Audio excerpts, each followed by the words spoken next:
بسم الله الرحمن الرحيم الحمد لله رب العالمين والصلاة والسلام على أشرف المرسلين سيد الأولين والآخرين سيدنا وحبيبنا وشفيعنا ونبينا ومولانا محمد وعلى آله وصحبه أجمعين ورضي الله تبارك وتعالى عن قطب العارفين وإمام الصديقين مولانا أبو العباس أحمد بن محمد التجاني وخلفائه المهتدين وأهل طريقته الفائزين الرابحين وجميع المسلمين آمين يا رب العالمين أما بعد.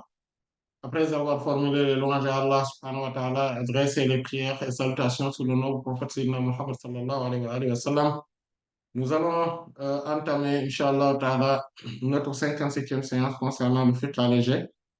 On est toujours sur le chapitre, le livre de la purification, Kitab al-Tahara, et on est donc à notre quatrième séance concernant le lavage rituel ou les grandes ablutions. Donc, ce chapitre-là, le Babul Ghusl. Donc, lors des séances précédentes, nous avions globalement vu donc, ce qui concerne Al-Ghusl, donc les grandes ablutions. On a vu également ce qui concerne donc la définition donc, étymologique et terminologique. On avait vu également ce qui tournait autour de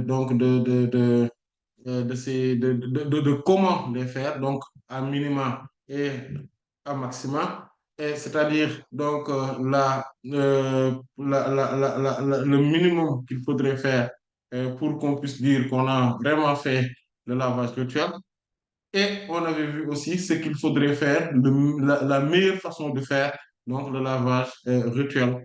D'après la tradition du prophète sallallahu alayhi wa sallam.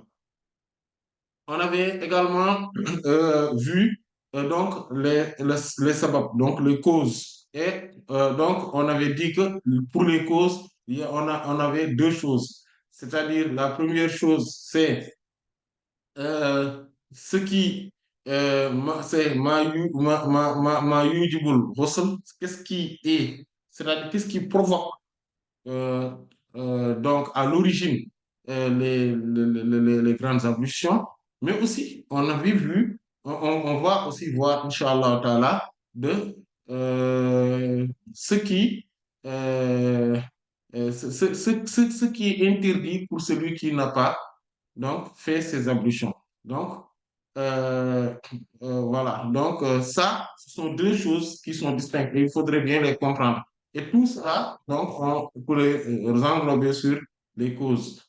Et donc, pour les causes maintenant principales, c'est-à-dire ce qui rompt vraiment les ablutions sèches, subhanallah, les grandes ablutions, ce qui les rompt, ce qui fait que on a une impureté majeure, Hadathul Akbar, c'est quoi? Ils sont au nombre de quatre, comme on l'avait vu lors des séances précédentes. C'est-à-dire, donc, il y a Inzal Mani, donc, il y a l'éjaculation, donc le sperme, donc, le rejet du sperme, la sécrétion de sperme. Il y avait Ilaj, donc, Ilaj, c'est la pénétration. Voilà. Et donc, on dit souvent aussi, donc la rencontre des deux parties circoncises. Et il y a donc la troisième, c'est inqita'u damul hayd. Donc, c'est la rupture donc, des menstrues. Donc, inqita'u damul hayd, donc la rupture des des saignements de menstrues. Et il y a aussi une qita'u damun nifas, la rupture ou l'interruption plutôt, donc euh, des saignements, hein, donc des lochis. Donc c'est ce qu'on avait vu comme étant les causes. Il y a aussi Islamul kafir. Donc, c'est-à-dire, donc, selon les Malikites, rahmatullah alayhim, qui considèrent que c'est une obligation, c'est Islamul kafir. C'est le fait que les kuffars, donc c'est-à-dire que les mécréants, un mécréant, que ça soit un mécréant d'origine ou un musulman qui avait apostasé puis est redevenu musulman, en tout cas, en tout état de cause, dès qu'il y a une conversion de mécréants, ce qu'on appelle, c'est ça, Donc, cela provoque les grandes ablutions. Mais cela, on avait vu les subtilités donc, à la fin lors de la séance précédente. Maintenant, pour toutes ces causes-là, s'il y a une de ces causes qui s'est répétée, et qu'est-ce qui se passe? Voilà. Si l'une de ces causes s'est répétée, ou bien qu'il y ait plusieurs causes, voilà, donc c'est-à-dire que plusieurs choses qui se sont produites, plusieurs événements qui se sont produits, et que et chacun de ces événements-là permet donc en tout cas provoque la grande impurité, une impureté majeure. Hadathun akbar. Qu'est-ce qui se passe? En fait, ce qui se passe, selon le consensus communautaire, c'est qu'il y a une seule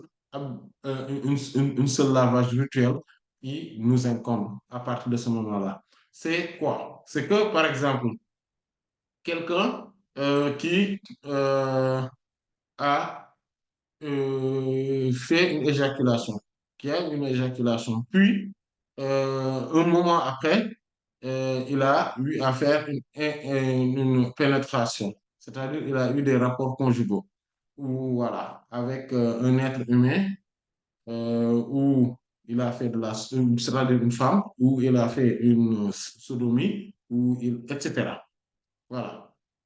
Ou bien une femme qui a eu donc des rapports conjugaux avec son époux, puis a vu maintenant, euh, aussitôt, avant même de se laver, elle a commencé à voir ses menstrues. Voilà. Et voilà. Et après l'interruption de ses menstrues, voilà. Donc, il y a plusieurs cas de figure où une femme qui a eu des rapports conjugaux avec son époux, puis quelques moments après, elle a donné naissance à un enfant. Voilà. Donc, tout cela, les savants il y a un consensus, voilà, donc chez les savants, donc surtout, bien évidemment, des quatre mazhab, des quatre écoles juridiques, que, il y a un seul lavage rituel qui incombe à cette personne-là. Voilà.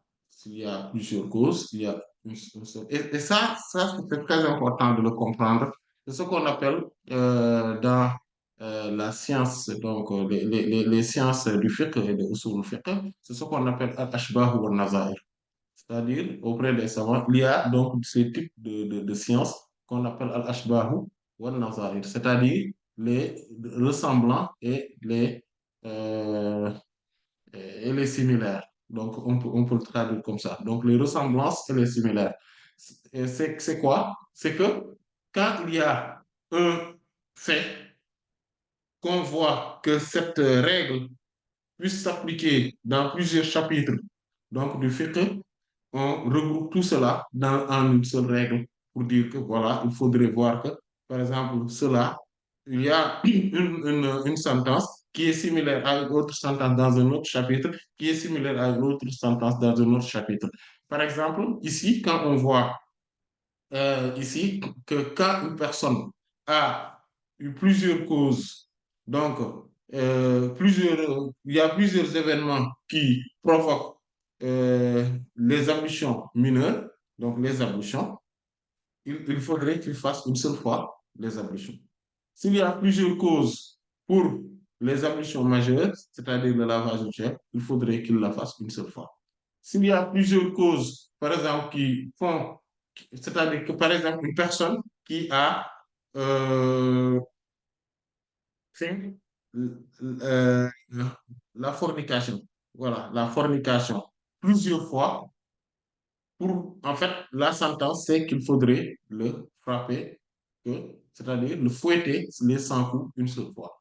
Par exemple, si on voit qu'il y a un chien qui a bu sur de l'eau plusieurs fois, sur un récipient, plusieurs fois, on lave le récipient 7 fois une seule fois. Et donc, et le premier lavage qui va donc donc qui va être un double lavage, va être avec euh, du sable.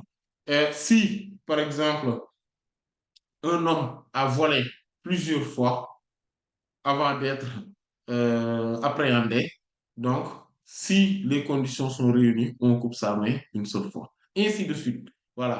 Si, voilà, enfin, il faudrait regarder donc tout cela, c'est ce qu'on appelle l'ashbahu ou nazari. Donc, s'il y a plusieurs causes pour une seule sentence, on applique cette sentence une seule fois. Et il faudrait savoir également que une seule chose, une chose bien définie pourrait avoir plusieurs causes. Ça aussi, c'est très important de le comprendre. Comme par exemple, quand Allah subhanahu wa ta'ala nous parle donc de l'ivresse. Donc, pourquoi l'ivresse a été interdite? Voilà. Il nous a parlé de plusieurs choses en même. Et aussi des jeux de hasard également. Donc, on voit, donc ça, c'est important il faudrait vraiment comprendre cet aspect-là dans le fiqh. Et donc, les savants ont créé une science spécifique à cela qu'ils ont dénommée Al-Ashbahu wa Nazair. Donc, les ressemblances et les similaires. Voilà, si on peut s'exprimer ainsi. Donc, et dans le cas bien précis des ablutions, des grandes ablutions, c'est-à-dire du lavage rituel, ce qui est à l'origine donc de cette sentence, c'est qu'Allah subhanahu wa ta'ala, ou le prophète sallallahu alayhi wa sallam plutôt, a dit dans le hadith de Sayyidina Omar ibn al-Khattab, radiallahu ta'ala, anhu, qui est dans les deux sahih, et bien évidemment dans les sunan aussi, et qu'il il dit que l'envoyé d'Allah dit Sami'tu Rasulullah sallallahu alayhi wa sallam yaqul innamal a'malu binniyati wa innamal likulli imri'in ma nawa. Il dit que les œuvres, rien d'autre, les œuvres ne valent que par leurs intentions, ou bien en tout cas les œuvres n'évoluent que par rapport aux intentions, et en toute vérité et rien d'autre, chaque individu n'aura que ce dont il a eu comme intention. C'est-à-dire n'aura donc eu que les conséquences de ses intentions. C'est-à-dire que ici, à chaque fois qu'une personne donc, fait un lavage rituel, même s'il y avait plusieurs causes, s'il se dit que c'est pour rompre en fait, tout, tout ce qui est cause donc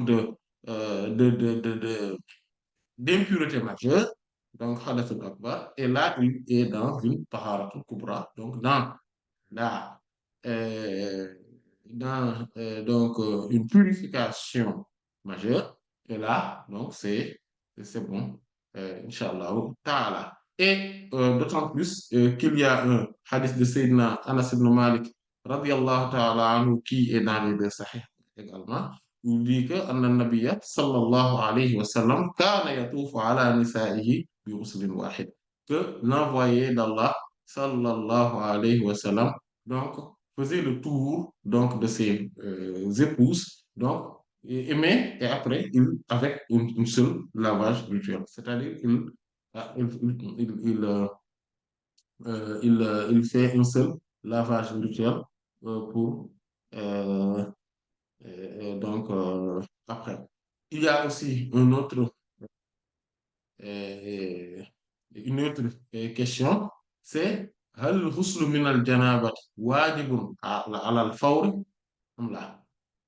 Voilà. C'est-à-dire, est-ce que le lavage donc des janaba, bon, on parle de la janaba, mais des autres causes également. Est-ce que ce lavage-là est obligatoire? Wajibun ala al-fawr? أم لا؟ على الفور أو على التراخي? C'est-à-dire que c'est soit immédiatement il faudrait le faire, ou bien on peut se permettre d'attendre un peu, d'attendre le temps qu'on veut. En fait, il faudrait savoir que euh, le musulman, quand il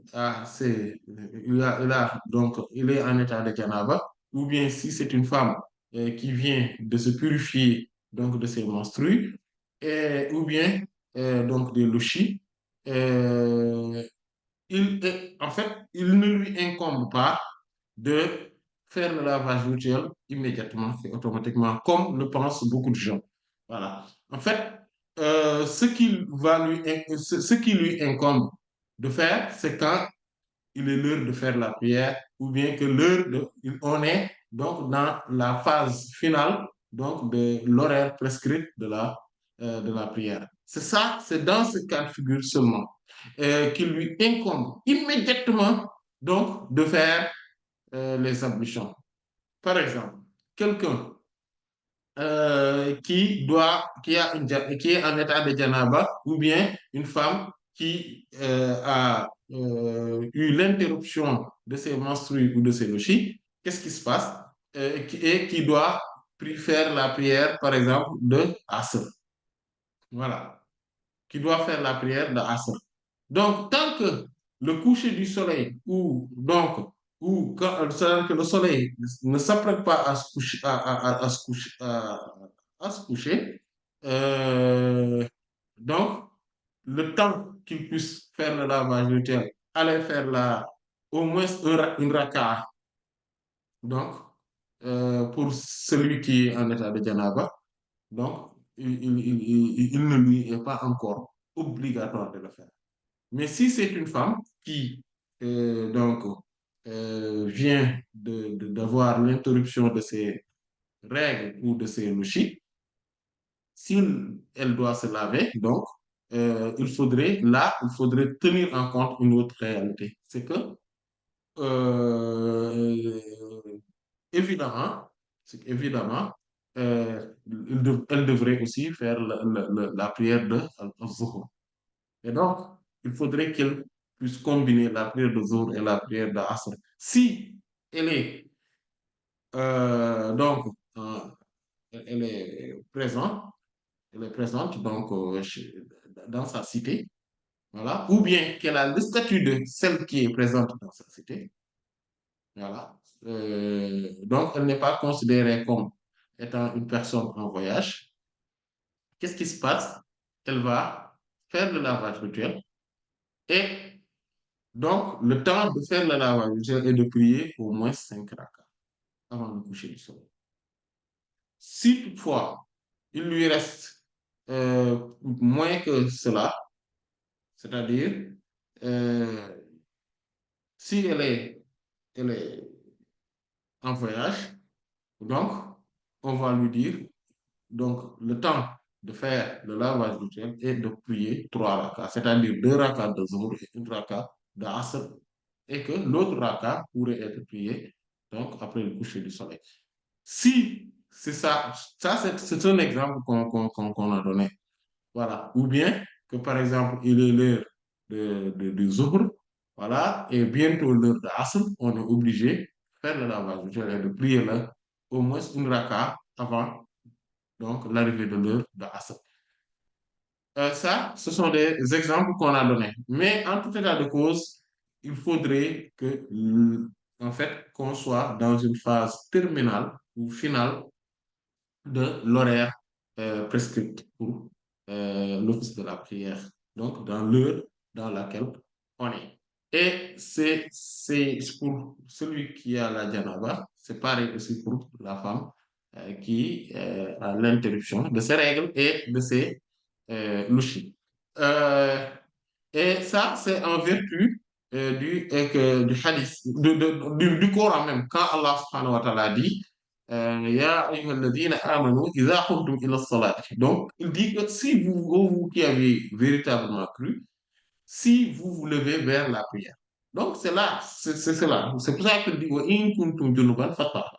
Et si vous êtes en état de janaba, donc, purifiez-vous entièrement votre corps, c'est-à-dire faites le lavage rituel. Donc, à partir de ce moment-là, c'est quand donc c'est le moment où on doit se lever pour faire la prière. On parle souvent de la prière, mais euh, on parle également ce dont on ne peut pas faire sans la janaba, bien évidemment. Voilà. Et il n'y a pas que la prière, mais il y a aussi d'autres choses. comme bien évidemment, Inch'Allah Ta'ala, on le verra, Inch'Allah Ta'ala. Donc, il y a la prière, mais il y a aussi, bien évidemment, d'autres choses qui sont donc des causes de la janaba. Voilà. Euh, et, et donc, euh, quand on doit faire une de ces choses-là, donc on est on doit faire quoi? On doit se laver. Voilà.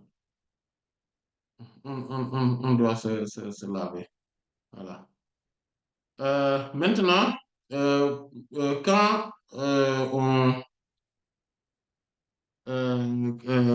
comme par exemple, il y a aussi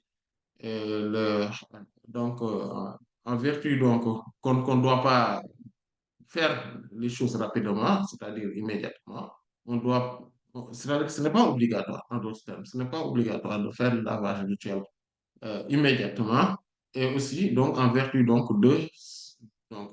ce ayah, donc de ce signe coranique, comme on vient de le voir, mais aussi en vertu du hadith de Sayyidina Abu Hurairah radiyallahu ta'ala anhu, et aussi en vertu du hadith de Sayyidina Salman al-Farisi radiyallahu anhu, qui est dans le Sahih de l'imam Muslim.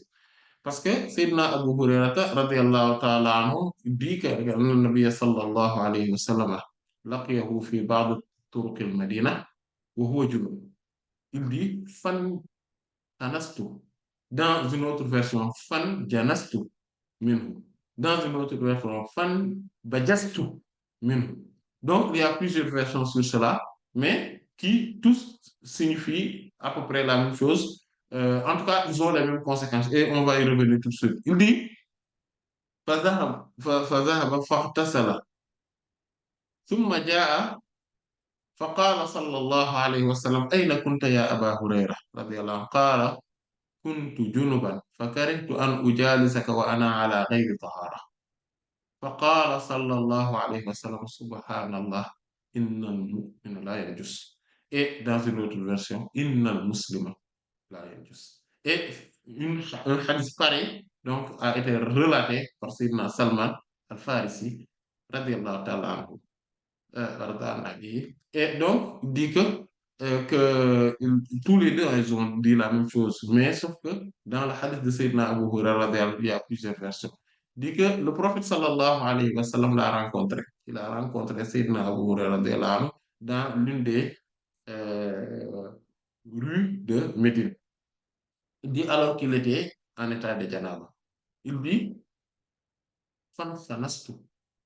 Donc, aussitôt, je me suis retiré assez rapidement. Donc, je me suis retiré sans qu'il s'en rende compte. C'est fan fanastu. Donc, j'ai été furtivement, voilà, je me suis retiré de manière furtive. Donc, c'est ça, c'est fan fanastu. Minhu. Et en fait, parce que Al-Khannas, par exemple, Al-Khannas, c'est le furtif. C'est celui qui, voilà, de manière furtive, de manière assez rapide, voilà, il va influer dans ton cœur. Vous voyez? Donc, il va mettre des troubles obsessionnels dans la poitrine des gens, des êtres humains. Donc, c'est ce shaitan-là qui s'appelle Al-Khannas. Vous voyez, c'est ce mot-là, Khans. Voilà. Khannasa. Donc, il dit Fan Khannas. Comme il dit Al-Jawari. Voilà, absolument. Khannas. Voilà, c'est ça. Donc, ce sont des étoiles qui sont furtifs. Voilà. Et donc, et il y a quand on dit fan bajastu, une bajastu, c'est une bajasat. C'est comme s'il s'est éjecté. Il dit je me suis éjecté dehors, donc de lui. C'est-à-dire, assez rapidement, je me suis, voilà, je suis parti. Voilà. Et fan janastu, vous voyez, dans une autre version. C'est-à-dire que je me suis trouvé, fan janastu, j'ai trouvé que j'étais impur par rapport à lui. Donc, pour être avec lui. Vous voyez, et si on regarde bien, voilà, les termes ils se ressemblent. Donc, surtout graphiquement, pardon. Si on enlève les vocalisations et les points diacritiques.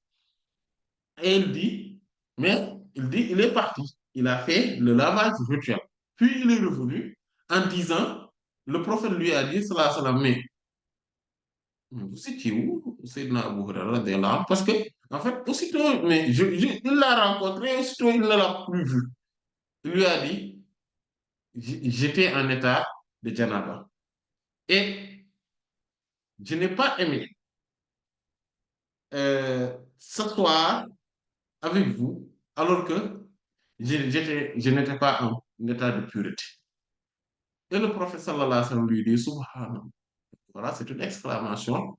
Voilà, gloire à Allah. C'est comme ça le prophète sallallahu alayhi wa sallam. Donc, il s'exclamait avec le mot Subhanallah. Il dit, Innal muslima, dans une version, Innal mu'mina la yanjus. Certes, le croyant ou le musulman n'est jamais impur. C'est-à-dire, il n'est pas impur dans sa réalité. Mais il peut être en état d'impureté, mais lui, il n'est pas impur. Donc, il faudrait distinguer être en état d'impureté pour faire la prière, pour lire le Coran, pour faire la circumambulation, etc. Voilà. Donc, mais voilà. Donc, ça, c'est important. Mais lui-même, il n'est pas impur. Vivant et en état, et, et en mourant aussi. Il n'est pas impur. Voilà. Et aussi, il y a aussi le hadith de Sayyidina Omar ibn Khattab, radiyallahu tabaraka wa ta'ala anhu, qui est aussi dans les deux sahih, il dit que Sa'ala Rasulullah sallallahu alayhi wa sallam, Sayyidina Omar radiyallahu anhu, Sa'ala Rasulullah sallallahu alayhi wa sallam, ayarqadu ahadana wa huwa junubun. Il a interrogé l'envoyé d'Allah sallallahu en lui disant, est-ce que l'un d'entre nous pourrait dormir alors qu'il est en état de janab? Est-ce qu'il peut dormir? Le prophète sallallahu alayhi wa sallam lui قال sallallahu alayhi wa sallam, نعم إذا توضأ أحدكم فليرقد وهو جنب.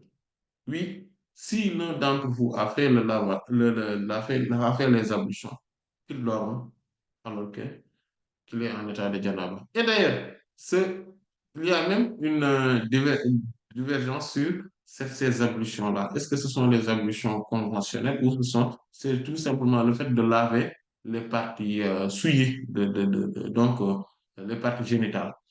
Ou bien, tout simplement, et que ce lavage, il y a quand même une consensus là-dessus, c'est que ces ablutions-là ne sont pas obligatoires. C'est juste une forme d'orientation de la part du prophète sallallahu alayhi wa alihi wa sallam. Et ça, c'est quelque chose de très important de le savoir.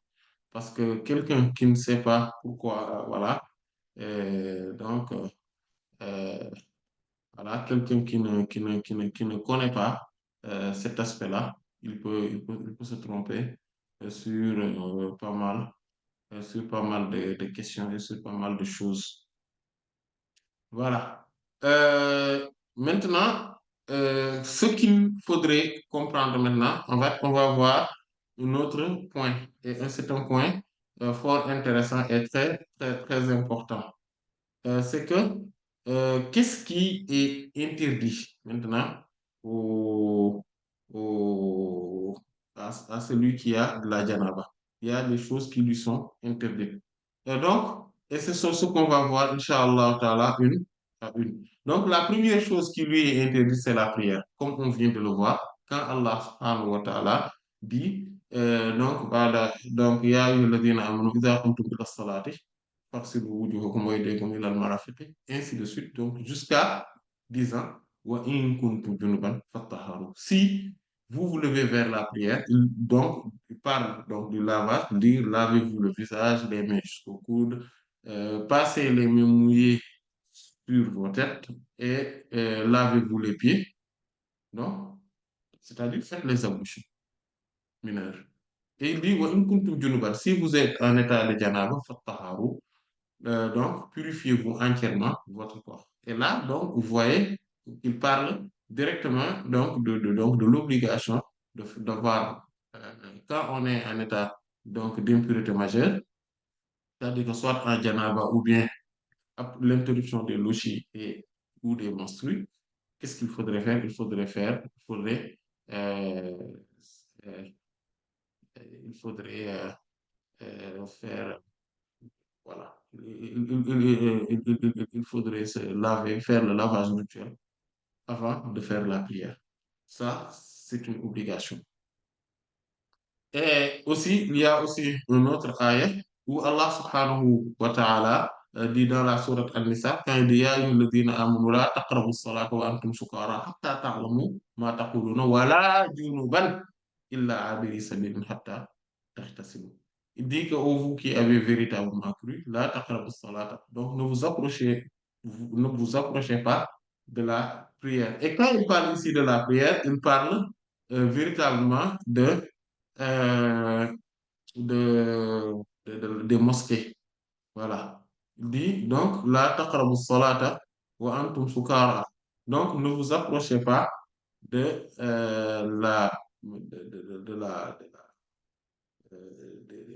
des mosquées. C'est-à-dire que de là où vous devrez faire la prière, mais aussi des moments où vous devrez le faire.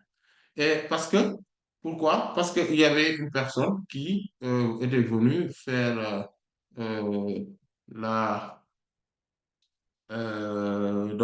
comme Sayyidina Ali ibn Abi Talib, radiyallahu ta'ala anhu l'a raconté, donc dans le hadith qui est dans les Sunan, notamment le Sunan de l'imam al-Tirmidhi, rahimahullah, il y a aussi d'autres qui l'ont rapporté, où Allah, il dit que Sana'a lana Abdurrahman ibn Auf, radiyallahu ta'ala anhu ta'aman, fada'ana wa saqana min al-khamr. Donc, Sayyidina Abdurrahman ibn Auf, radiyallahu anhu, nous avait cuisiné donc un repas et il nous a invités. Donc, il nous a invités et il nous a abreuvé de l'alcool. Il nous a donné de l'alcool. Donc, en ce moment-là, l'alcool n'était pas encore rendu illicite. Et il dit فأخذت الخمر منا وحضرت الصلاة فقدموني. Donc, il dit que nous avons vraiment bu et que donc de l'alcool et la prière et l'heure de la prière survient et ils m'ont mis en avant. Il dit فقرأت قل يا أيها الكافرون لا أعبد ما تعبدون ونحن نعبد ما تعبدون. Voilà. Il dit, au lieu de dire قل يا أيها الكافرون لا أعبد ما تعبدون ولا أنتم عابدون ما أعبد ولا أنا عابد ما عبدتم, il a mélangé les propos. Il a mélangé les propos. Voilà. En disant, ô vous qui avez mécru, qul ya ayyuhal kafirun. La a'budu ma ta'budun. Je ne vais pas adorer ce que vous adorez. Il dit, dire, wala antum a'buduna ma a'budu. Et vous aussi, vous n'allez pas adorer ce que moi j'adore. Wala wala ana a'budu ma a'budtum. Et il ne me convient pas. Et il est impossible pour moi d'adorer ce que vous adorez. Au lieu de dire cela, il dit, wa nahnu na'budu ma ta'budun. Et nous adorons ce que vous adorez. Et Allah dit, fa anzalallahu ta'ala, ya ayyuhalladhina amanu, la taqrabu as-salata wa antum sukara hatta ta'lamu ma taqulun. Donc, on voit bien que euh, c'est, c'est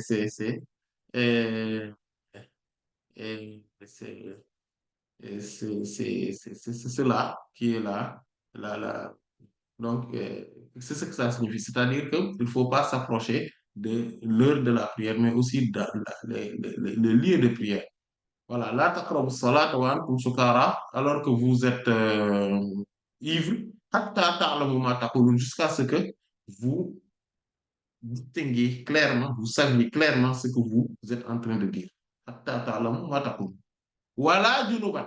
Mais aussi, euh, si vous êtes, ne vous approchez pas également des lieux de prière ou de la prière, alors que vous êtes en état donc de janaba, la junuban, illa abiri sabilin, sauf si vous traversez maintenant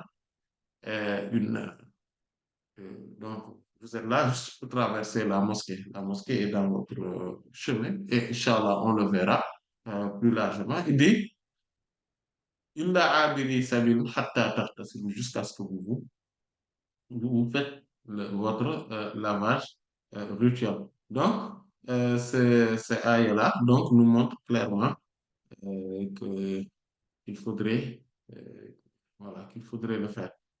Et voilà, avant de faire la prière. Et il ne faut pas aussi, donc, aller dans une mosquée alors qu'on est en état de janaba. Et ça aussi, Inch'Allah, Ta'ala, on va le détailler euh, bientôt, Inch'Allah, soit aujourd'hui, soit lors de la séance à venir, Inch'Allah, Ta'ala. Et il y a aussi, en matière, donc, dans la sunna, il y a donc le hadith de Sayyidina Abdullah ibn Omar ibn al-Khattab, radiyallahu tabarak anhuma, qui dit que ni sami'tu Rasulullah sallallahu alayhi wa sallam لا يقبل الله لا يقبل الله صلاة بغير طهور ولا صدقة من غلول. C'est le hadith qui est dans le Sahih de l'imam Muslim et dans le Sunan de l'imam At-Tirmidhi rahmatullah alayhima, où Sayyidina Abdullah ibn Umar ibn Khattab radiyallahu anhu dit que j'ai entendu l'envoyé d'Allah sallallahu alayhi wa sallam dire qu'Allah subhanahu wa ta'ala n'acceptera pas. Il y a même une version qui dit la tuqbalu salatu bi ghayri tuhur, que il n'y aura pas de prière acceptée sans purification. Voilà sadaqatan, voilà sadaqatun min ghulul, ni une aumône avec de la corruption. Voilà, donc de l'argent corrompu ou bien de butin de guerre détourné. Voilà, ghulul, c'est ça, c'est détournement de deniers publics. Voilà, ou en tout cas, donc de l'argent mal acquis. Et ça, ce hadith-là nous montre que, donc, quand on est en état d'impureté, que ce soit mineur ou majeur, la purification qui nous incombe, c'est-à-dire si on est en état d'impureté mineure, c'est la purification mineure, c'est-à-dire les ablutions. Si on est dans une impurité, un état d'impureté majeure, ce sont le lavage, c'est le lavage rituel, c'est-à-dire la purification majeure qui nous incombe. Et il dit que la prière n'est pas acceptée sans une purification. C'est-à-dire que la purification qui incombe à l'impureté qui nous touche. Et il dit, donc, c'est ce qui montre que le lavage rituel donc, est une obligation. Et il y a aussi un autre hadith, d'ailleurs, qui est dans les deux sahih, de Sayyidina Abu Hurayrata, radiyallahu ta'ala anhu, qui dit que uqimatu salat wa uddilati sufuf qiyaman. فخرج إلينا رسول الله صلى الله عليه وسلم فلما قام في مصلاه ذكر أنه جنب فقال لنا مكانكم ثم رجع فاغتسل ثم خرج إلينا ورأسه يقطر فكبر فصلينا معه صلى الله عليه وآله وسلم. Il dit que on avait déjà fait la iqama pour la salat et, et que les rangs ont été déjà dressés. Et l'envoyé d'Allah sallallahu alayhi wa sallam est sorti, est venu donc, pour faire la prière. Et donc, il était même debout, il était même arrivé jusqu'à être debout donc de l'endroit de sa prière, c'est-à-dire que là où se positionne l'imam. Il s'est même positionné là-bas. Puis, il s'est rappelé, il s'est rappelé qu'il était en état de janaba. Et il nous a dit, Makanaku, restez sur place. Puis, il est retourné, il a fait le lavage rituel et, il est ressorti, revenu, donc ayant donc, de l'eau qui coulait donc, de sa tête. Donc, de l'eau, voilà, voilà, des petites, voilà, petit à petit. Vous voyez, quand quelqu'un vient de se laver et il ne s'est pas encore séché, vous voyez, il y a des petites gouttes d'eau qui tournaient. Voilà, ce sont des gouttes d'eau, voilà, qui tombaient. Et il dit, Fakabbara. Donc, il a fait le takbir en disant Allah Akbar et nous avons prié avec lui. Donc, c'est ce qui montre que, parce que si ce n'était pas obligatoire quand on est en état de janaba, si ce n'était pas obligatoire de faire le lavage rituel avant de pouvoir faire la prière, à ce moment-là, le prophète sallallahu alayhi wa sallam ne l'aurait pas exigé soi-même, sallallahu alayhi wa sallam. Euh, et donc, la deuxième cause, c'est al-muksu fil masjid. Al-muksu fil masjid. Donc, la deuxième cause, c'est le fait de s'établir ou de rester dans la mosquée. Quand on est dans la mosquée, comme on vient de le voir avec le ayah, le signe coranique qu'on vient de voir qui est dans la sourate An-Nisa, et avec le hadith de Sayyidina Ali ibn Abi Talib, radiyallahu tabaraka wa ta'ala anhu, qui donc nous a raconté cela. Mais aussi, il y a dans une autre version de ce même hadith, et qui cette fois-ci rapporté par l'imam Abu Daoud et l'imam Tirmidhi et l'imam An-Nasa'i aussi, rahmatullah alayhi. D'autres comme l'imam Al-Bayhaqi aussi l'ont rapporté, mais étant d'autres parmi les hommes de science, avec le recueil, ont rédigé donc des recueils de hadith et où il dit que anna rajulan min al-ansari da'ahu wa Abdurrahman ibn Awf radiyallahu tabaraka wa ta'ala anhuma fasaqahuma qabla an harrama al-khamr. Donc là, il a précisé il dit que c'est l'invitation était non seulement donc de Sayyidina Abdurrahman ibn Awf radiyallahu anhu, mais aussi d'un homme parmi les Ansar. Donc, et voilà. Euh, donc, lui et Sayyidina Abdurrahman ibn Auf, radiyallahu anhu, étaient dans l'invitation. Donc, c'est un Ansari, c'est-à-dire un des auxiliaires de Médine, qui avait donc fait l'invitation. Mais Sayyidina Abdurrahman ibn Auf, radiyallahu anhu, lui aussi donc faisait partie donc de l'invitation. Alors que dans la version qu'on avait vue tout à l'heure, c'est Sayyidina Abdurrahman ibn Auf, radiyallahu anhu, qui était à l'origine de l'invitation. Et donc, il les a abreuvés donc de l'alcool avant même que, que l'alcool soit totalement interdit. Et il dit, donc, et là, il a continué, il dit, فَأَمَّهُمْ عَلِيٌّ رَضِيَ اللَّهُ تَعَالَى عَنْهُ فِي الْمَغْرِبِ. Donc, il les a dirigés la prière de Maghrib et فَقَرَأَ قُلْ يَا أَيُّهَا الْكَافِرُونَ. Voilà, il a récité, donc, قُلْ يَا أَيُّهَا الْكَافِرُونَ et il a mélangé. Voilà. Et donc, c'est à cause de cela que, donc, cette ayah, donc, a été révélé. Mais donc, ce ayat donc, nous dit clairement qu'il ne faudrait pas se rapprocher donc de la mosquée, donc du moment de prière, mais aussi du lieu de prière. D'ailleurs, c'est pour cela qu'il dit en même temps, Wala junuban illa abiri sabili. Donc, même quand vous êtes en état de janaba, il ne faudrait pas rentrer dans la mosquée. Voilà, junuban illa abiri sabili. Parce qu'il dit là, taqrabu salata. Ne vous rapprochez pas. Quand il dit, regardez bien comment le syntaxe de ce signe coranique dit là, taqrabu salata. Ne vous approchez pas de la prière. On prend la prière et ça signifie la mosquée. La preuve qui montre que cela signifie la mosquée, donc, c'est l'endroit où on doit faire la prière, mais aussi le moment. Mais spécifiquement l'endroit aussi, quand il dit wa antum sukara, alors que vous êtes ivre. Il dit hatta ta'lamu ma taqulun, jusqu'à ce que vous saviez distinguer clairement ce que vous dites, ce que vous êtes en train de dire. Et il dit wala junuban.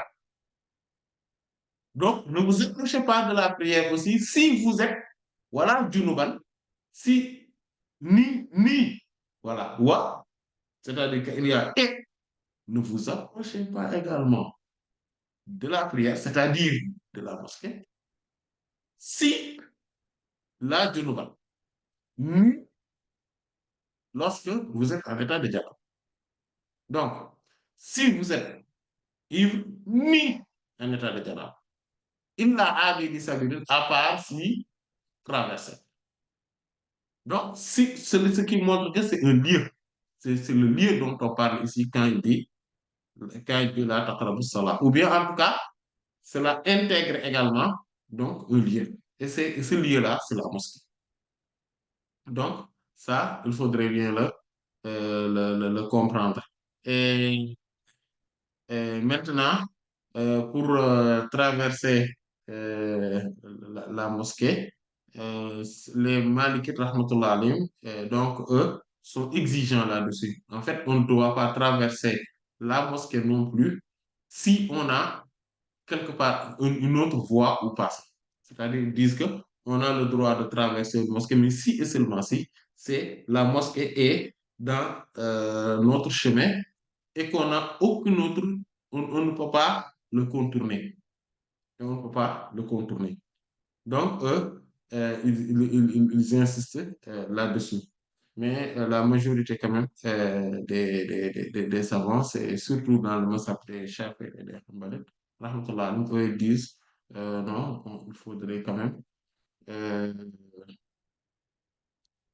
on peut passer parce que le ayah, donc le signe coranique, est assez large par rapport à cela. Parce que aussi, il est important que le fait quand on traverse la mosquée, on va y rester quand même un peu. Mais comme le Coran a dit, voilà, abili, illa abili sabili, sauf si vous traversez, donc par rapport à votre chemin, voilà, il dit hatta taghtassilu jusqu'à ce que vous lavez. Vous faites le lavage rituel. Donc, ce qui montre que si on n'a pas encore fait le lavage rituel, on ne peut pas. Voilà. On ne peut pas être dans la mosquée. Et par rapport maintenant, la troisième chose, c'est la circumambulation donc, de la Kaaba. C'est le tawaf. Voilà, on fait le tour de la Kaaba. Ça aussi, on ne peut pas le faire. Donc, en vertu de ce aaya-là. Voilà, on ne peut pas. Voilà, on ne peut pas être dans la mosquée de la Kaaba, faire le tour de la Kaaba, c'est impossible. Voilà. Donc, le tawaf aussi, c'est cela. Mais, il y a un autre aspect qui le montre.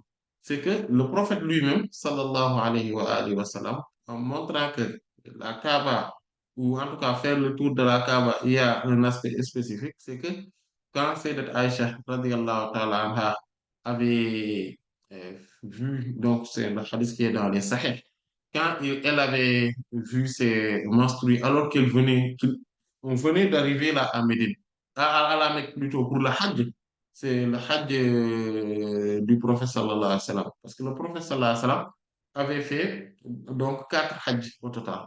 3 avant l'islam, mais quand l'islam est venu, il a fait une seule Hajj. C'est ce qu'on appelle Hajj. C'est ce Hajj-là qu'on dit le pèlerinage d'Hajj, Hajjatul Wada. Donc, il l'a fait donc, à la fin de sa vie, sallallahu alayhi wa sallam. Et donc, il était venu avec donc, les Sahaba, radiallahu anhum, plus de 100 000 Sahaba, radiallahu anhum, donc ont été témoins de ce Hajj, ont fait le Hajj avec le prophète sallallahu alayhi wa sallam cette année-là. Et donc, ils étaient venus, donc ils ont quitté Médine, et ils sont arrivés à la Mecque. Et aussitôt, il a trouvé le prophète Sayyidat Aïcha radiallahu anha en train de pleurer. Il lui a dit, Wayhak, malak, agafisti, inna dhalika shay'un katabahu Allah ala banati Adam. Il lui dit, mais qu'est-ce qui se passe? Genre, malheur à toi, mais pas dans le sens péjoratif du terme, mais pour dire qu'il a pitié d'elle. En lui disant, mais qu'est-ce qui se passe? On a fisté. Est-ce que vous avez vu vos menstrues? Il lui dit, inna dhalika shay'un katabahu Allah ala banati Adam. Ça, c'est une chose qu'Allah subhanahu wa ta'ala a prescrit pour les filles de Sayyidina Adam alayhi salam.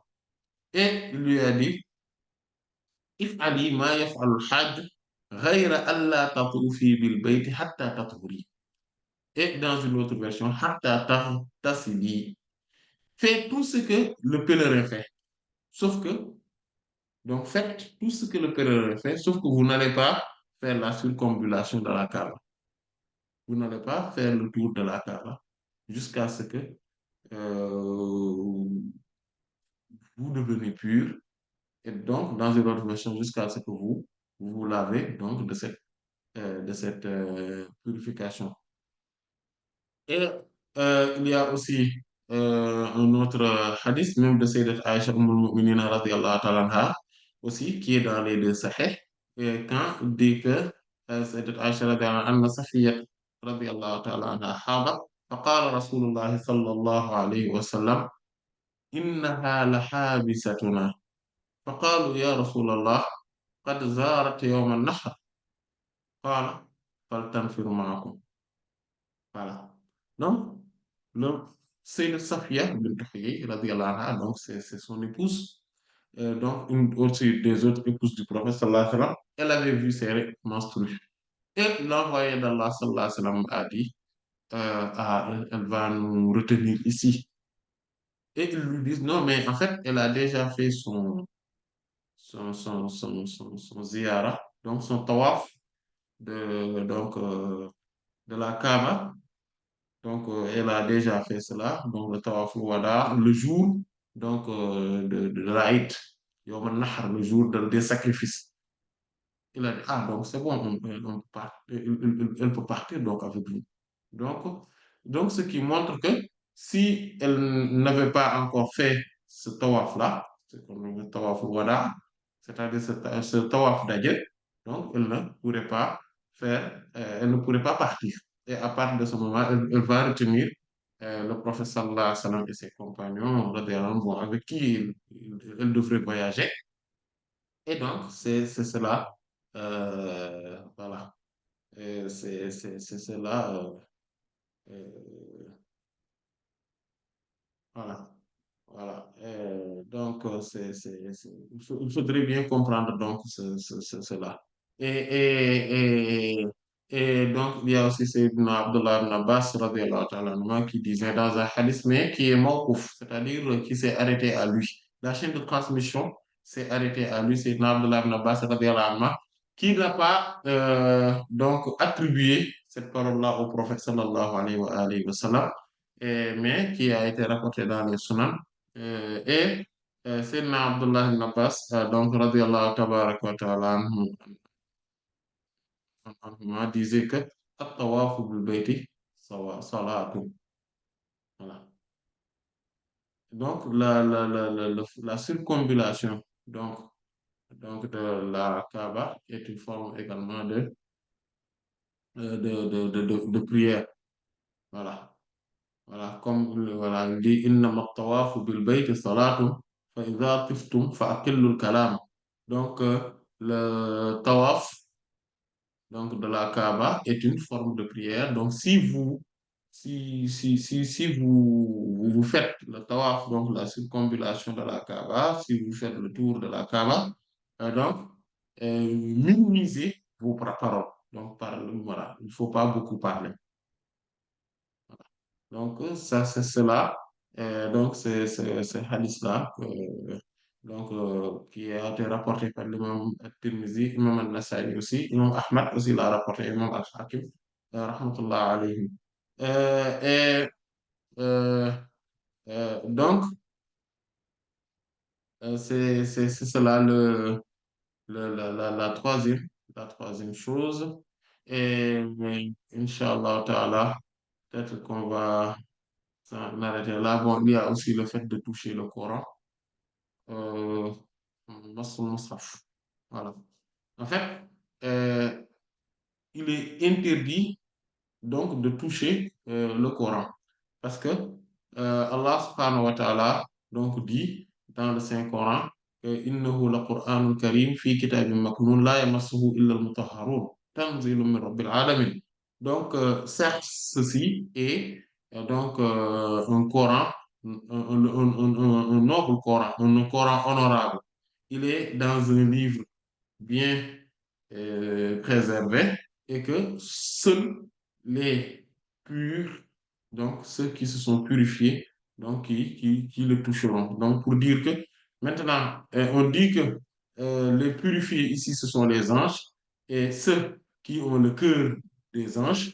Donc, par rapport à leur proximité à Allah subhanahu wa ta'ala et par rapport à leur purification intérieure, en fait, c'est vrai, effectivement, ce sont eux qui sont les premiers visés dans le signe coranique, parce que ce sont eux qui ont accès à ce livre bien préservé, c'est-à-dire ce volet coranique qui est un livre qui est dans le livre bien préservé, c'est-à-dire qui ont accès donc aux secrets et aux réalités spirituelles du Coran. Ça, c'est vrai. Mais de manière générale aussi, on peut dire que le Coran aussi que personne en fait que cela aussi nous pas c'est également du Coran. C'est-à-dire que c'est le livre même en tant que tel aussi que nos mains, notre corps ne devrait pas le toucher si nous ne sommes pas purifiés. Et parce que Tanzilun min Rabbil Alamin, c'est une descente graduelle de la part du Seigneur responsable de l'évolution des multivers.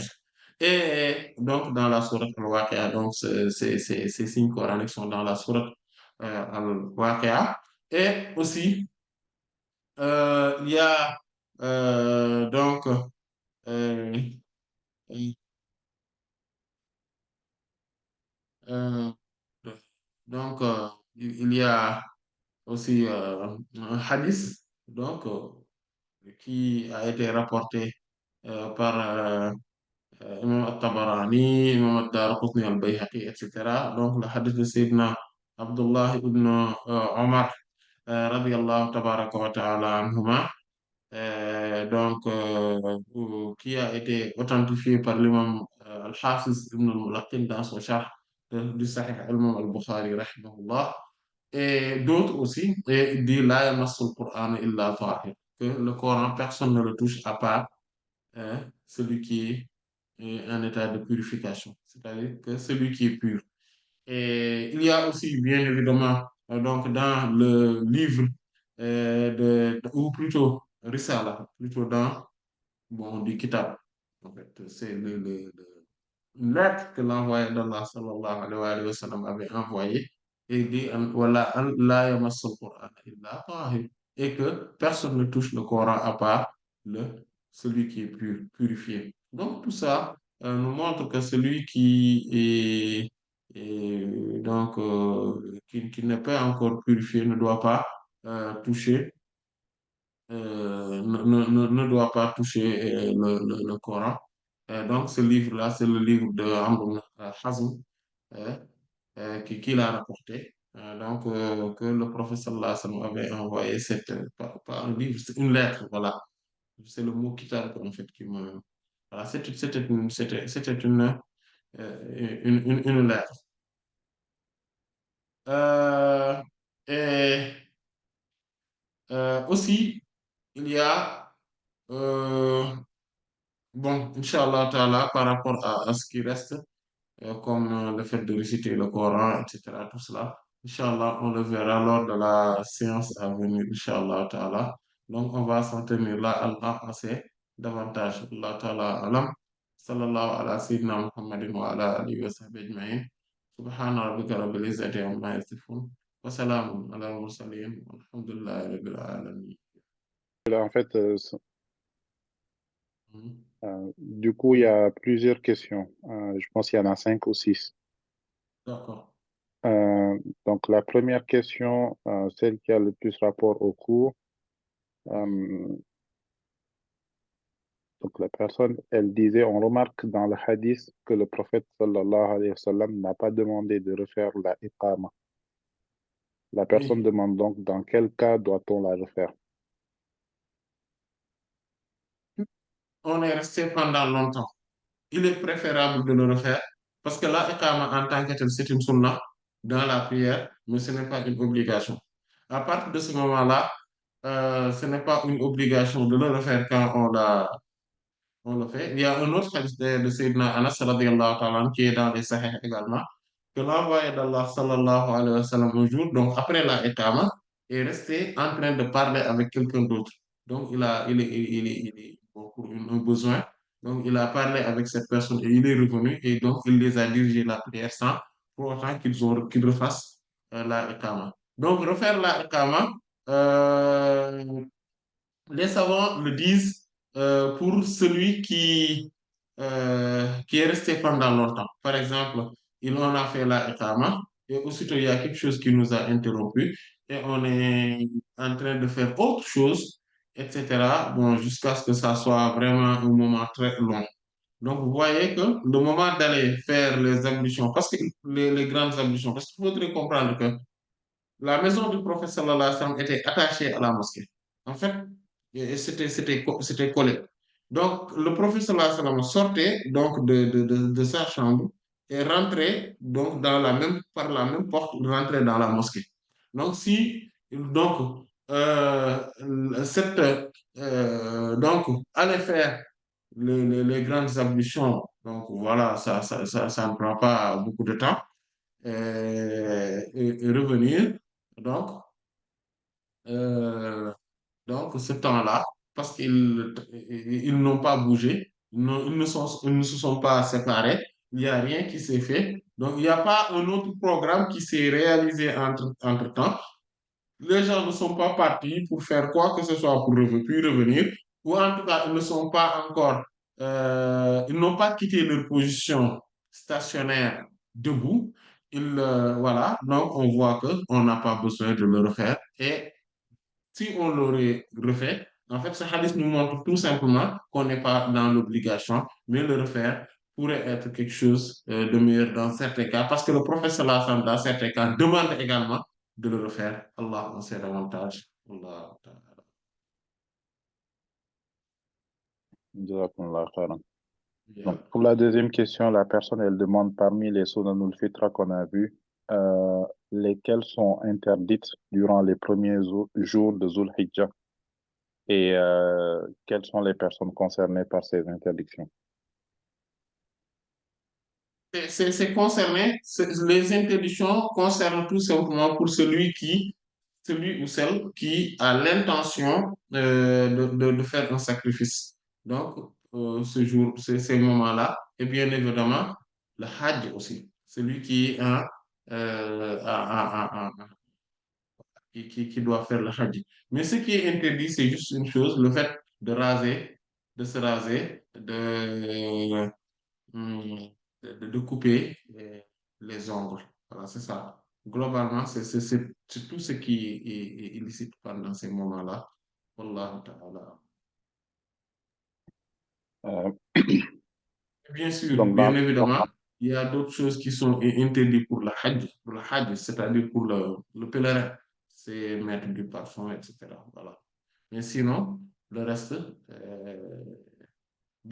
quand on parle le fait de se raser, il y a aussi le fait de couper les moustaches, le fait de voilà, couper les ongles. Mais par exemple, le fait de siwak, ce n'est pas interdit. Voilà. Euh, L'usage du cure-dent, ce n'est pas interdit. Par exemple, le ghaslul barajim, le fait de laver les jointures, ce n'est pas interdit, ainsi de suite. Voilà. Le fait de faire la madmada, voilà, c'est-à-dire que voilà, rincer la bouche, voilà, ou le nez, etc., tout ça, le stinchak, tout ça, ce n'est pas interdit. Donc, tout ce qui est interdit, c'est le fait de toucher aux cheveux, tout ce qui est poil, cheveux, de le toucher. C'est tout. Et les ongles. Wallahu ta'ala. jazakumullah khairan. Donc, sur le même thème, la personne demande si un individu dépasse le délai incombé pour se couper les ongles et que l'on rentre dans les 10 premiers jours de Zul Hijjah et qu'elle veut faire le sacrifice le jour de l'Aïd, doit-elle s'abstenir de couper ses ongles ou doit-elle le faire quand même? Oui. En fait, il faudrait qu'il s'abstienne dans ces cas de figure. Parce qu'il faudrait comprendre comment ça marche les choses. C'est que ce qu'on appelle Mawdi al-Nas, quand il y a le théâtre du texte, d'accord? Quand le professeur sallallahu nous parle de quelque chose pour une circonstance ou dans la généralité, mais dans des cas particuliers, il nous parle d'une chose qui est contraire à ce dont il nous a déjà parlé de manière générale. Il faudrait tenir en compte les particularités. Il faudrait tenir en compte donc les exclusivités et les particularités. Et les hadiths qui nous parlent du fait qu'il ne faudrait pas couper les ongles, donc donc, dans des moments particuliers, c'est un moment c'est un moment de 9 jours, d'accord, et quelques moments, c'est-à-dire juste, voilà, de 9 jours et quelques heures. Donc, ce moment-là, ce n'est pas assez considérable pour pouvoir euh, constituer une entrave par rapport au respect donc de la sunna de l'autre côté. Donc, c'est ce qui fait que ce qui est important, c'est donc de respecter les deux textes, comme on le dit, al-i'mal khayrun min al-ihmal, ou donc on le dit aussi sous un autre aspect, i'malu dalilayni khayrun min ihmal ahadihima, c'est-à-dire la mise en pratique est meilleure que le délaissement. Donc, en d'autres termes, la mise en pratique de deux dalils différents prime sur le fait d'en délaisser un. Donc, ici, on met en pratique celui qui est le plus particulier, celui qui est le plus spécifique, c'est-à-dire qui concerne le Zulhijjah, les 9 jours, et après, Inch'Allah Ta'ala, après le sacrifice, donc on peut mettre en pratique l'autre dalil, et à partir de ce moment-là, on met en pratique tout. De toute façon, on a déjà dépassé le temps des parties. Allah en sait davantage. Allah Ta'ala. Jazakumullah khairan. Question suivante.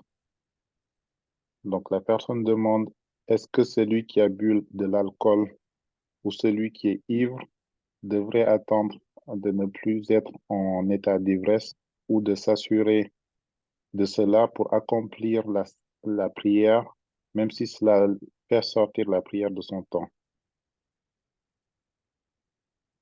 Mhm. Et une fois sobre, lui suffira-t-elle de juste refaire ses ablutions? Oui. Quand Oups. parce qu'en fait, il faudrait comprendre quelque chose. On a interdit à la personne de faire la prière à ce moment-là. Il faudrait d'abord comprendre que ce ayah-là, ce signe coranique-là, est abrogé par l'autre ayah qui dit Ya ayyuhalladhina amanu innamal khamru wal maisiru wal ansabu wal azlamu rijsun min amali shaytani fajtanibuhu la'allakum tuflihun. إنما يريد الشيطان أن يوقع بينكم العداوة والبغضاء في الخمر والميسر ويصدكم عن ذكر الله وعن الصلاة فهل. Donc, il faudrait comprendre que c'est ces deux ayats-là que je viens de réciter, qui sont dans la sourate Al-Ma'idah. Donc, on abolit, donc, ou on abrogé, donc, ce ayat-là, c'est-à-dire la partie qui concernait le fait de faire la prière alors qu'on est ivre. C'est-à-dire que quand on ne comprend pas ce qu'on dit, on ne peut pas dire, on ne peut pas réciter, on ne sait pas, on ne comprend pas. Parce que quand quelqu'un est ivre, il est en état d'ébriété, il ne peut pas savoir ce qu'il fait.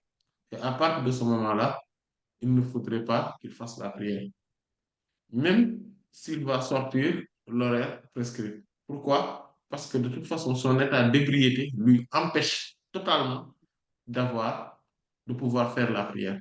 Son état d'ébriété fait qu'il ne peut pas faire des ablutions et être en état d'esprit totalement pour se dire que si je fais la prière, est-ce que, par exemple, est-ce que si, par exemple, euh, il perd à nouveau ses ablutions, est-ce qu'il va s'en rendre compte? Il y a beaucoup d'incertitudes donc, dans ces cas de figure-là. Donc, il ne peut pas faire la prière en ce moment-là.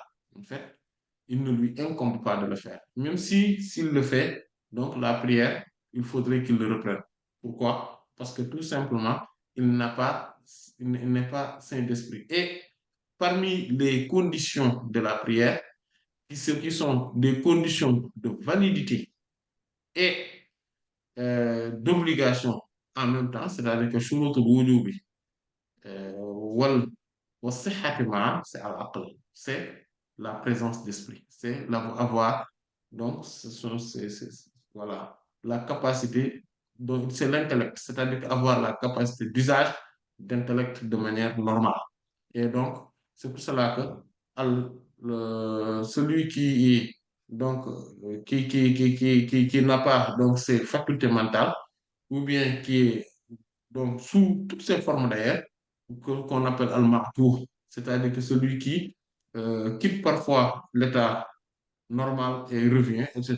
Même ceux-là, en fait, la prière ne leur incombe pas pendant ces moments-là. Donc, ce qui montre que celui qui est en état d'ébriété, la prière ne lui incombe pas pendant ces moments-là. En fait, la prière l'incombe, mais s'il fait c'est-à-dire qu'il aura le péché de ne pas avoir fait la prière en ces moments-là. Pourquoi? parce que c'est lui qui a provoqué la cause. Donc, c'est juste à ce niveau-là qu'il, qu'il, qu'il, qu'il, qu'il, qu'il, que la prière ne l'incombe pas.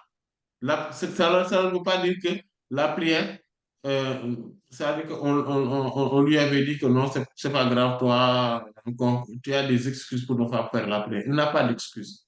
Mais cet état-là ne lui permet pas de faire la prière. Et à partir de ce moment-là, euh, les conditions, en fait, parce que al-waqt, ce qu'on appelle al-waqt, c'est-à-dire l'horaire prescrit, est une condition de la prière, mais elle n'est pas plus forte. C'est là où c'est intéressant. Elle n'est pas plus forte que la purification, encore moins la présence d'esprit. C'est pour cela que le prophète sallallahu alayhi wa sallam dit Man nama ani salati aw nasiha fal yusalliha idha zakaraha wala kafarata lahu illa dhalik. Fa in shi'tum faqra'u wa aqim salata li zikri. Le hadith de Sayyidina Abu Huraira radiallahu ta'ala qui est dans les deux sahih, où le prophète sallallahu alayhi wa sallam dit celui qui oublie de faire la prière ou bien qui dort, qui dort. Donc, celui qui oublie ou qui dort, c'est comme celui qui est en état d'ébriété. Voilà. Celui qui est en état d'ébriété n'a pas d'excuse valable, alors que celui qui dort ou qui a oublié a une excuse valable. C'est leur seule différence. Mais il dit il dit donc qu'il fasse la prière dès qu'il s'en rappelle. C'est-à-dire que donc, dès qu'il a la présence d'esprit, c'est comme celui qui est en état d'ébriété. Dès qu'il a la présence d'esprit, il dit la kafarata lahu illa dhalik. Il n'a pas d'absorption de ce péché-là à part cela.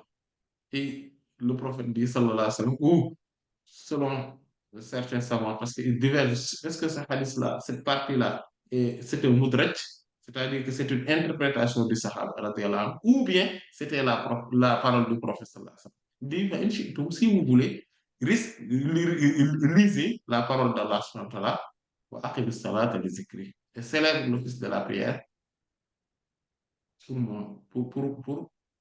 mon rappel, ou pour se remémorer de moi-même. Donc, c'est-à-dire, ou au moment de la rémunération de moi. Donc, c'est-à-dire, donc, ce hadith nous dit, donc, c'est le fait, les écrits signifie ici, en partie bien évidemment, que, en fait, quand tu te remémores, quand tu as encore maintenant ta mémoire, il faudrait faire la prière. Wallahu ta'ala. Mhm. Et donc, dès qu'il sort de cet état d'ivresse, est-ce qu'il lui suffit juste de faire les ablutions pour pouvoir faire la prière ou il faut faire autre chose? Non, il lui suffit juste de faire les ablutions. Mhm. Mais, non, oui, il lui suffit juste de faire de refaire les ablutions. Cependant, il est préférable, comme on le verra, Inch'Allah, ta'ala, donc lors de la séance à venir, ou les séances en tout cas qui vont venir, Inch'Allah, quand on va voir al-ightisalat ou mustahabba, c'est-à-dire les lavages rituels qui sont préférables. On le verra, Inch'Allah, que quelqu'un qui a perdu sa présence d'esprit, il lui est préférable de le faire le lavage rituel. Donc, c'est préférable.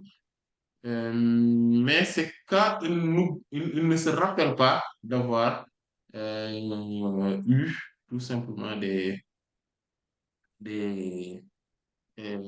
avoir eu la janaba entre-temps. C'est comme celui qui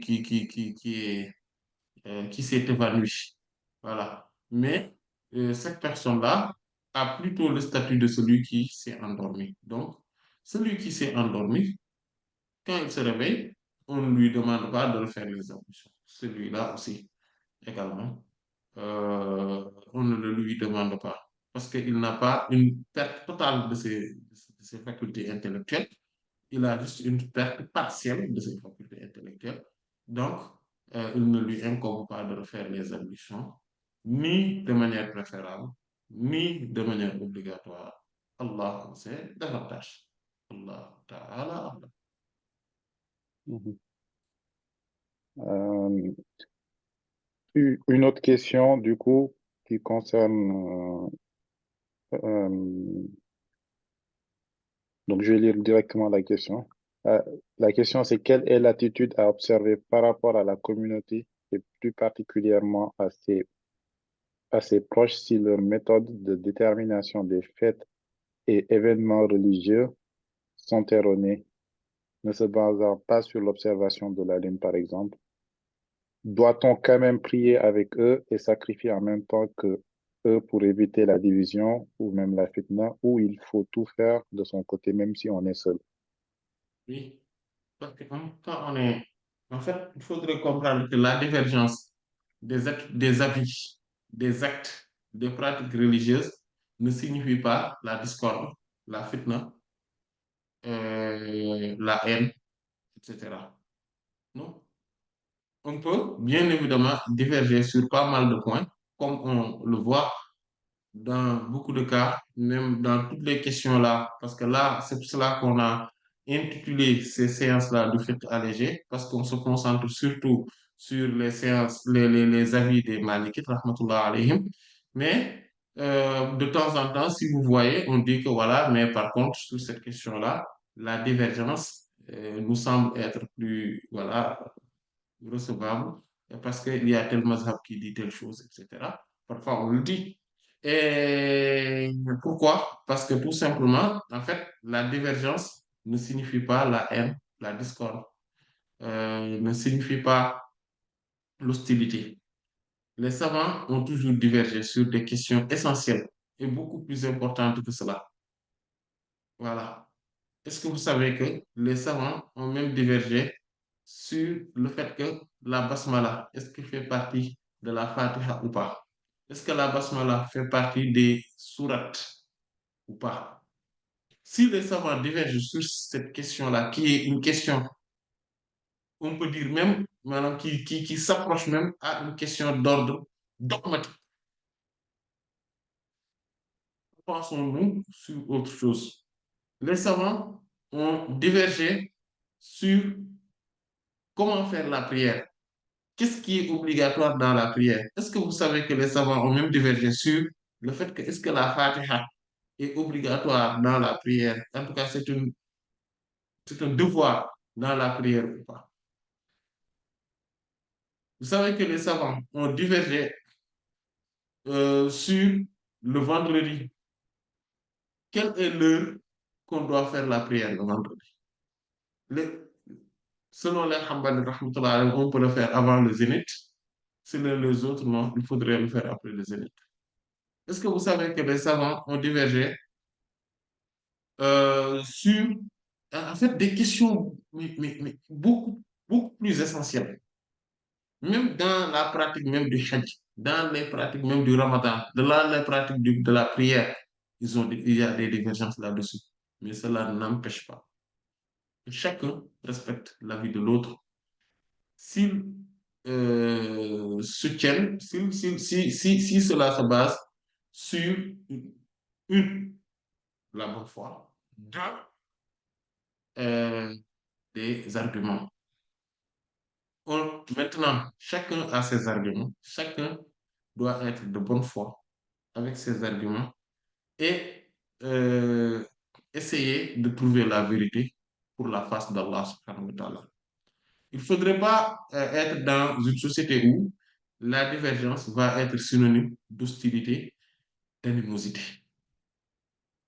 de discorde. Les gens peuvent bel et bien diverger sur des questions, voilà, sur des questions même essentielles. Voilà. Le statut de la prière de witr, selon les Hanafites, rahmatullah alayhim, c'est une obligation. Mais selon les autres, cela ne l'est pas. Il n'y a que 5 prières qui sont obligatoires. Est-ce que cela a empêché qu'ils ont un amour profond l'un par rapport à l'autre? Non. Vous savez que le qunut, c'est-à-dire que c'est l'invocation qu'on fait après le deuxième raka, ou après donc, c'est-à-dire que les derniers rakas là pendant les prières. une invocation qu'on puisse faire, surtout pour la prière de Subh de Zuhr. Les savants ont divergé là-dessus. Les Hanafites et les Hanbalites considèrent que celui qui le fait a, donc sa prière est annulée parce qu'il a fait quelque chose dans la prière qui ne devrait pas y être. Les Shafi'ites eux, considèrent que celui qui ne le fait pas se voit sa prière annulée parce qu'il a laissé une obligation de la prière. Mais est-ce que cela a fait que les gens se sont bagarrés?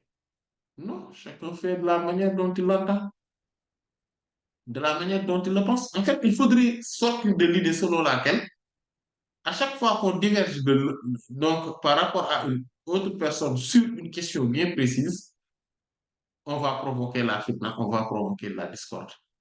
Bien évidemment, on peut essayer le maximum possible de sortir de la divergence. Mais si on est convaincu d'une réponse sur une question bien précise, mais il faudrait mettre en pratique cette réponse-là dont on est convaincu, même si on diverge donc de ceux qui nous entourent. Surtout si on est convaincu que eux, ils sont dans l'erreur et que nous sommes dans la vérité. Parce que le prophète sallallahu alayhi wa sallam n'a pas garanti à tout le monde d'être dans la vérité, mais il a garanti que tout le monde tout un chacun qui est bien intentionné et qui se base sur du dalil. C'est pour ça qu'il dit c'est celui-là qui est bien intentionné et qui a les outils, les arguments solides dans lesquels il se base. Il lui a garanti une récompense.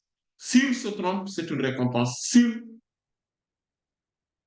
atteint c'est-à-dire que s'il a touché la vérité, il aura de récompenses. Donc, où est le problème? Les gens ne sont pas obligatoirement, ne doivent pas être obligatoirement du même avis. Il faudrait avoir une ouverture d'esprit, mais aussi un cœur ouvert, un cœur large, voilà, qui est déployé, développé, mais pas un cœur restreint. Voilà. Il ne faudrait pas penser qu'il y a une certaine forme de monopole dans la vérité. Donc, il faudrait toujours se dire que mais les gens peuvent diverger. Il n'y a pas de souci. Les Sahaba radiallahu anhum, ont divergé sur une question centrale. Quand le professeur sallallahu alayhi wa sallam avait dit La yusalliyanna ahadukum illa fi bani Qurayza. Personne d'entre vous ne fasse la prière que lorsque la prière la yusalli ahadukum al-asr. Que personne ne fasse la prière de l'asr que après être arrivé à Banu Qurayza. Les gens ont quitté Médine, allaient vers la. Donc, c'était dans la banlieue, donc à Banu Qurayza. Donc, les habitations de Banu Qurayza. Mais entre-temps, le soleil va commencer à se coucher.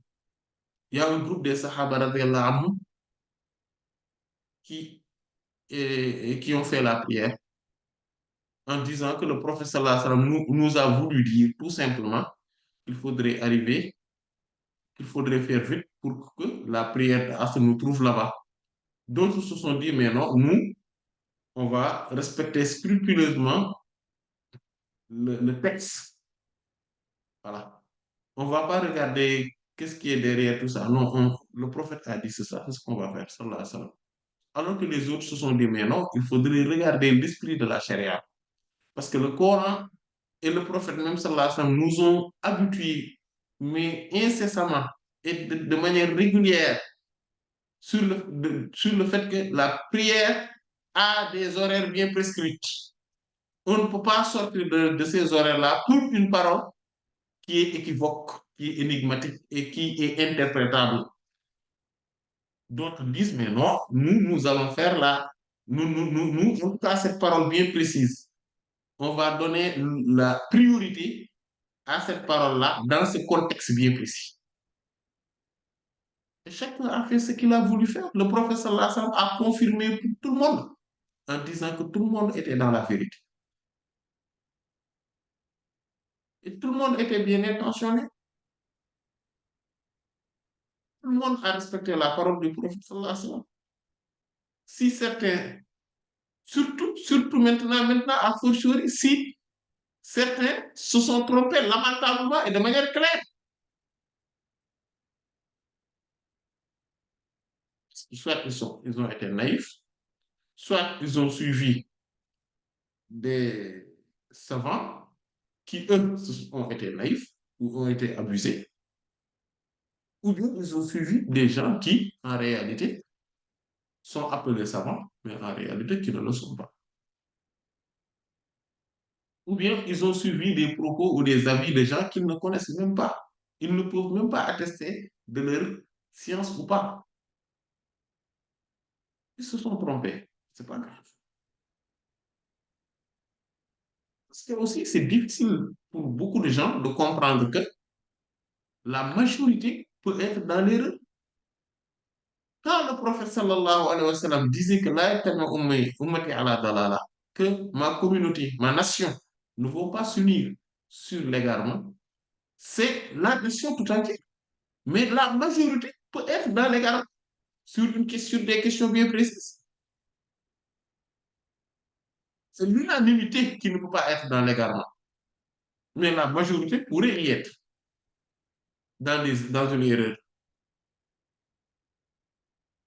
Si on est convaincu qu'on est détenteur de la vérité, avec des arguments bien précis et bien clairs, mais pour rien au monde, on devrait les délaisser pour être pour être dans le conformisme, dans le mimétisme. Comme le professeur sallallahu alayhi wa sallam a dit, لا يكون أحدكم رجلا إما يقول إن أحسن الناس أحسنت وإن أساء الناس أسأت. Donc, personne d'entre vous ne soit dans le conformisme et dans le mimétisme. C'est qui, cette personne-là qui dit, moi, je vais être tout simplement avec les gens. S'ils sont bienfaisants, je suis bienfaisant. S'ils sont malfaisants, je suis malfaisant. Une personne douée de raison ne doit pas réagir comme ça. Mais aussi, il faudrait qu'il soit dans la quête de la vérité et qu'il soit dans la vérité et dans la vérité, non, ni plus, ni moins. Celui qui, maintenant, pense qu'il est dans la vérité et que les autres sont dans l'égarement, mais qu'il suive cette vérité-là. Mais qui se disent que les autres sont dans l'égarement, mais de bonne foi, pas de mauvaise foi. Qu'il ait une bonne opinion par rapport aux autres musulmans. Mais qu'il n'y ait pas de dénigrement, d'hostilité, d'animosité, euh, de discorde, etc. Non, on n'en a pas besoin de ça. À l'époque même des Sahaba, radiallahu anhum, certains avaient tel avis et d'autres avaient d'autres avis différents, mais cela ne faisait pas des ennemis.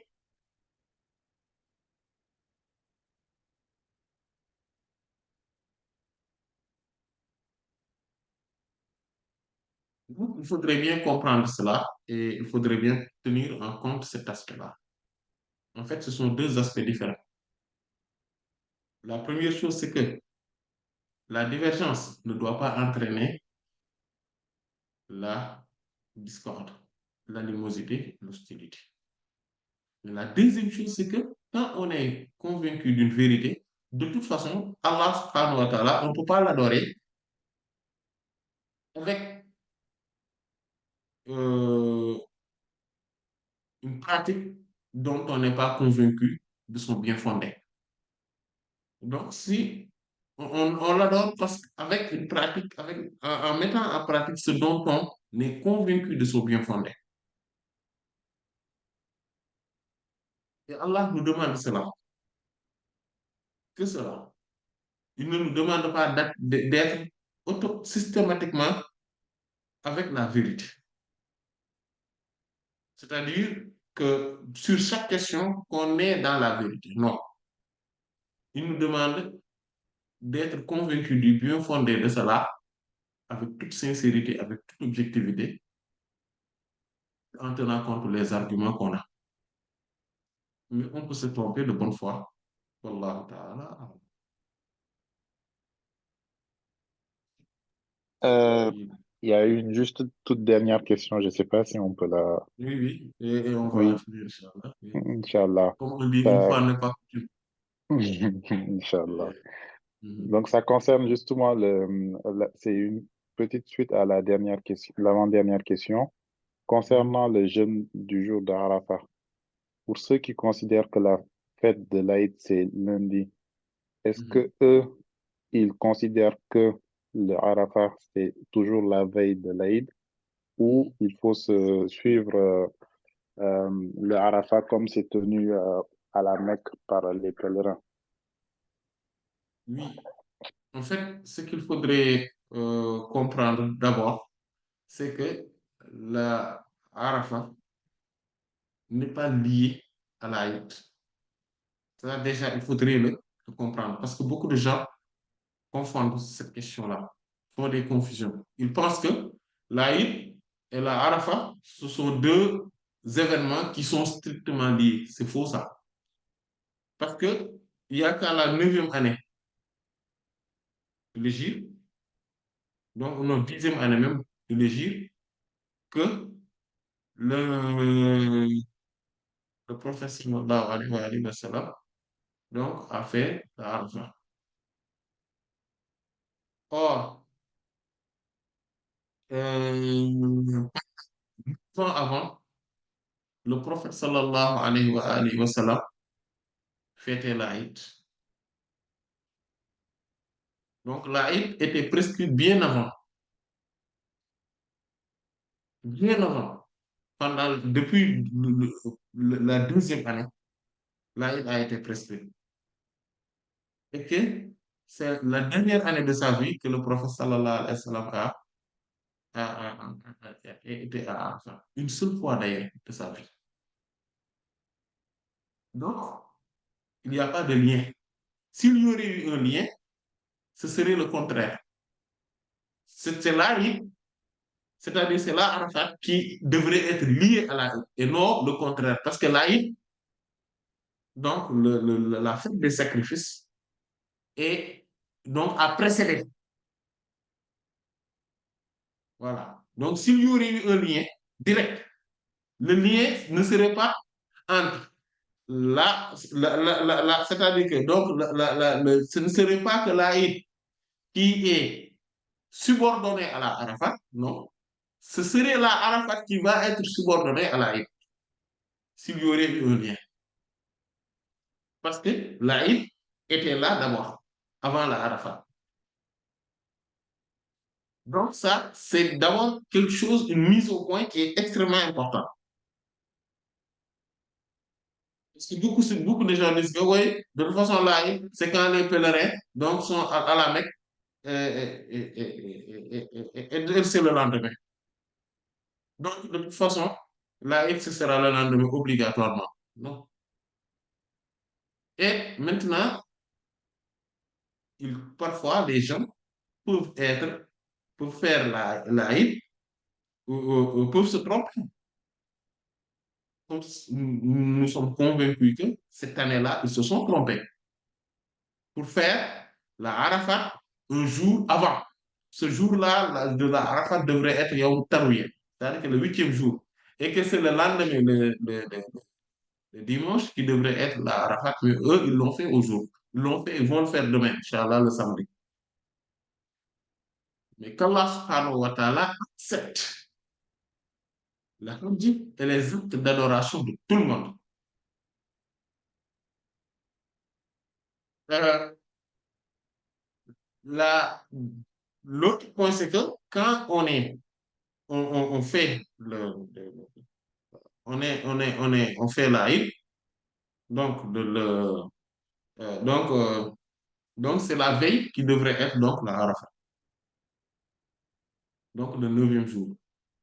Sauf que le prophète sallallahu alayhi wa sallam quand il dit Siyam Yawm Arafat, il a dit, c'est-à-dire le fait de jeûner le jour de Arafat, c'est-à-dire le jour où les pèlerins sont dans le monde, dans la montagne de Arafat. Il n'a pas dit Siyam Yawm Tasi' min Zul Hijja. Il n'a pas dit le fait de jeûner le neuvième jour de Zul Hijja. Il a dit le fait de jeûner le jour de Arafat.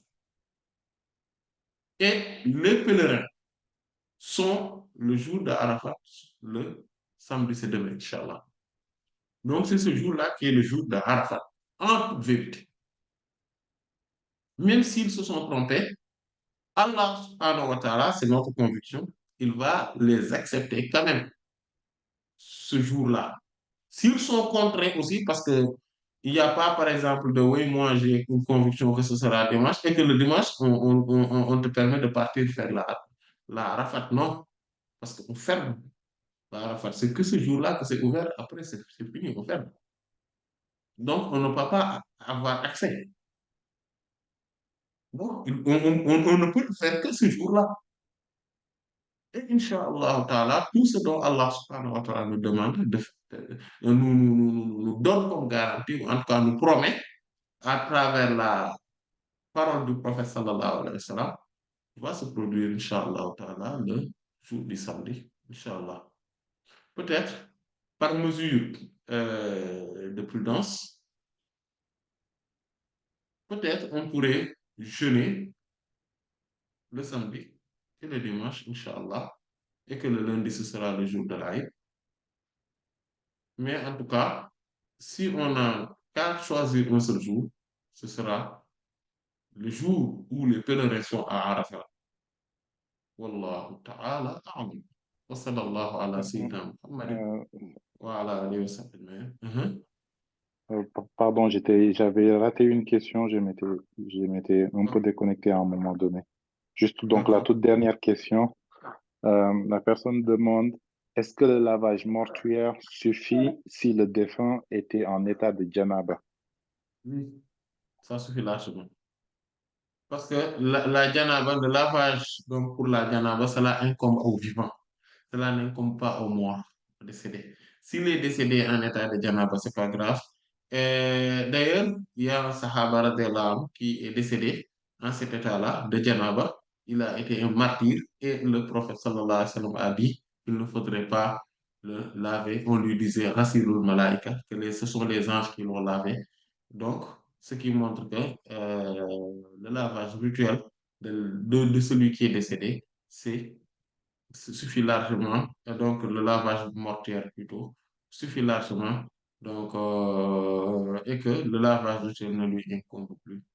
Wallahu ta'ala a'lam, wa sallallahu ala sayyidina Muhammadin wa ala alihi wa sahbihi ajma'in. Subhana rabbika rabbil izzati amma yasifun, wa salamun ala al-mursalin, walhamdulillahi rabbil alamin.